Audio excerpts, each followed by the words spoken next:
കല്യാണാലോചന കൊണ്ട് തോറ്റു ഞാൻ. ഇപ്പം കഴിഞ്ഞ 3 മാസത്തിനുള്ളിൽ എനിക്ക് 3 പേരാണ് കല്യാണം ആലോചിക്കട്ടെ എന്ന് പറഞ്ഞിട്ട് വന്നിട്ടുള്ളത്. മൂത്ത മോൾക്ക് 28 വയസ്സായിട്ടുണ്ട്.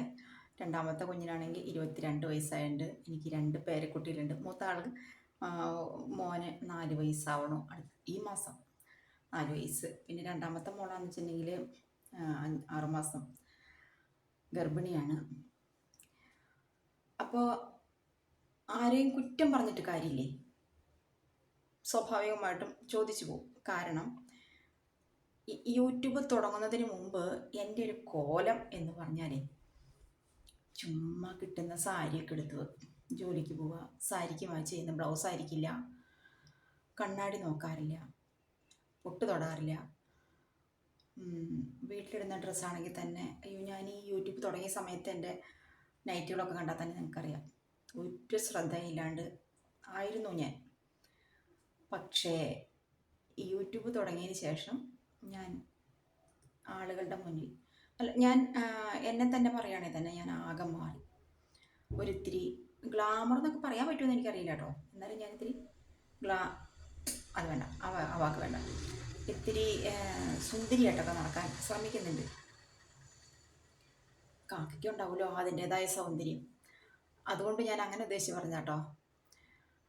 കണ്ണാടി നോക്കാറുണ്ട്, പൊട്ട് തൊടാറുണ്ട്, പൗഡർ ഇടാറുണ്ട്.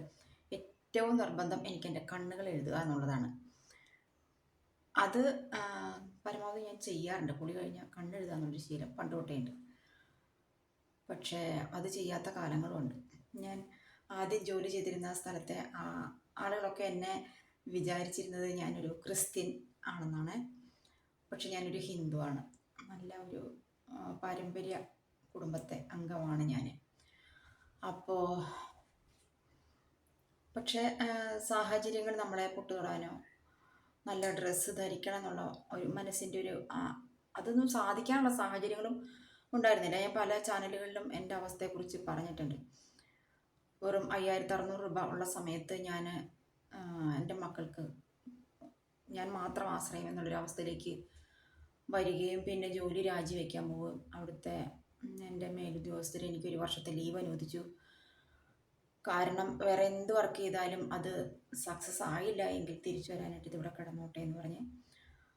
അപ്പോൾ ജോലി രാജിവെച്ച് വീട്ടിൽ ഞാനൊരു ഫ്ലവർ മില്ല് ചെയ്യാം എന്നുള്ള രീതിയായിരുന്നു അന്ന് എനിക്കൊരു 39 വയസ്സുള്ള സമയത്ത്. അങ്ങനെ ഞാൻ ലീവ് എടുത്ത് ഇതിനായിട്ട് പുറപ്പെടുന്ന സമയത്താണ് എൻ്റെ സഹപ്രവർത്തകരൊക്കെ പലരും ഈ കാര്യം അറിഞ്ഞു. ഞാൻ ലീവാണെന്നൊക്കെ അറിഞ്ഞിട്ട് ഇങ്ങനെ വിളിച്ച് ബ്രെയിൻ വാഷ് നടത്താൻ തുടങ്ങി.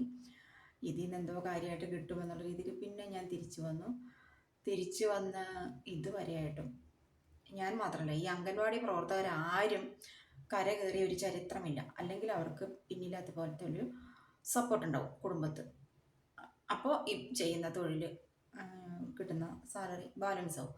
അല്ലാതെ എന്നെ പോലെയൊക്കെ കുടുംബം നോക്കുന്ന ആളുകൾക്ക് ഈ ഒന്നുമല്ല. സമൂഹത്തിൽ ഒരു അംഗൻവാടി ടീച്ചറാണ്, അങ്ങനെ നമുക്കൊരു നല്ലൊരു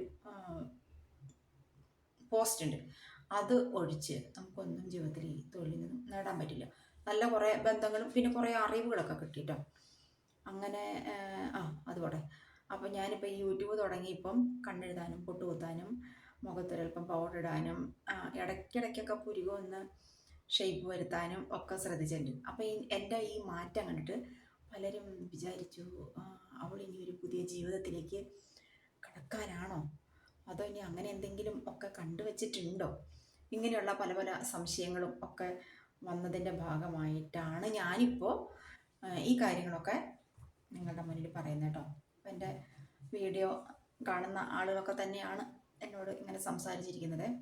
അല്ലാത്തവരുമുണ്ട്, പ്രായമായ ആളുകളൊക്കെ വന്നിട്ട് ഇങ്ങനെ എന്നോട് പറഞ്ഞിട്ടുണ്ട്, ചോദിച്ചിട്ടുണ്ട് ഇങ്ങനെ ആലോചിക്കട്ടെ എന്ന്. അവരോടൊക്കെ ഞാൻ പറഞ്ഞു, ഞാൻ മനസ്സമാധാനമായിട്ട് ജീവിക്കുന്നത് കാണാൻ നിങ്ങൾക്ക് താല്പര്യമില്ല അല്ലേ, ദൈവത്തെ ഓർത്തന്നെ വിട്ടോളൂ കേട്ടോ.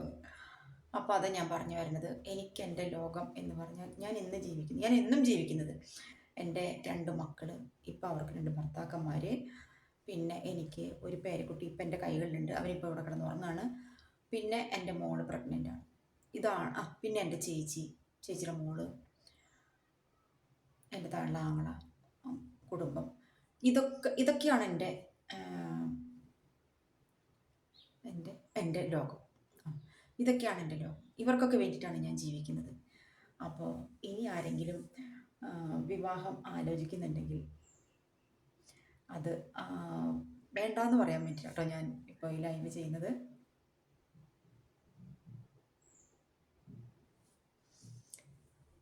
അതുകൊണ്ട് മനസ്സമാധാനത്തോട് കൂടിയിട്ട് കുറച്ച് കാലം കൂടി ഒന്ന് ജീവിച്ച് പോട്ടെ. ഇത്രയും പറഞ്ഞുകൊണ്ട് ഞാൻ എൻ്റെ വീഡിയോ അവസാനിപ്പിക്കാം കേട്ടോ.